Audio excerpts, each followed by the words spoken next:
Trois astuces à appliquer pour réussir sa vie de couple. Vous deviez le savoir, vie de couple se construit avant le mariage. Je dis bien, avant que vous ne commencez à vous mettre en couple avec quelqu'un, commencez à construire votre vie de couple. Cela passe par le comportement que vous avez acquis dès votre jeunesse, votre temps de jeunesse, soit en famille, soit personnellement. C'est ça qui va construire ta vie de couple. Car si tu es quelqu'un qui ne sait pas supporter les autres, ça ne vaut pas la peine. Parce que maintenant, il s'agira de rester avec quelqu'un dont tu ne connais pas, qui vient d'une famille différente, parce que c'est pas ton frère, c'est pas ta soeur, que tu ne connais pas et que tu dois vivre avec lui pendant des années et des années. Et si tu n'as pas cultivé une certaine mentalité, la culture de la tolérance, il sera difficile de vivre avec quelqu'un, même dans sa vie de couple. Hello, bonjour, bonjour, moi c'est Miguel Labio. Aujourd'hui, je vous parle de trois astuces pour réussir sa vie de couple. Oui. Je dis bien réussir sa vie de couple. La vie de couple n'est pas toujours dans le cadre, n'est pas tout seulement toujours ceux qui ont signé un acte légal.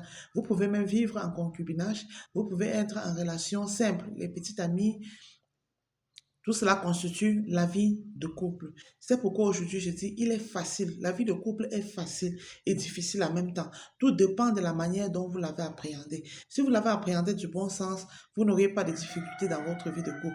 Ou vous n'aurez pas trop de problèmes parce que les difficultés, ça ne manque pas dans la vie de couple. Parce qu'il y a beaucoup qui se disent que non, ça va, pourquoi j'ai trop de problèmes, pourquoi. Ne vous interrogez pas trop. La vie de couple, c'est normal que les difficultés arrivent. Tout dépend de la manière dont vous appréciez. Je vais vous parler aujourd'hui de trois astuces. Moi, c'est Miguel Labio. N'oubliez pas de liker et de vous abonner. On va tout droit dans le sujet.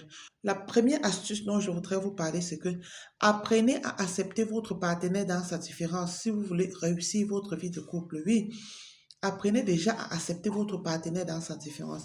Et accepter cela commence d'abord par la vie familiale. Si dans votre vie familiale, vous n'acceptez pas vos frères, vous n'acceptez pas vos voisins, vous n'acceptez pas votre mère, vous n'acceptez pas le copain de votre mère ou la copine de votre père, il sera difficile pour vous d'accepter quelqu'un d'autre. C'est-à-dire, vous êtes égoïste. Vous ne parvenez pas à accepter les autres. Vous voulez toujours imposer votre vie. Sachez que vous n'êtes pas fait pour être en couple. Parce que dans la vie de couple, on n'impose pas son rythme de vie. On ne s'impose pas. Dans la vie de couple, on accepte l'autre dans sa différence. On essaye de se mettre ensemble pour trouver un chemin qui va guider la vie de couple. C'est pourquoi je dis, la première des choses, c'est d'accepter votre conjoint dans sa différence.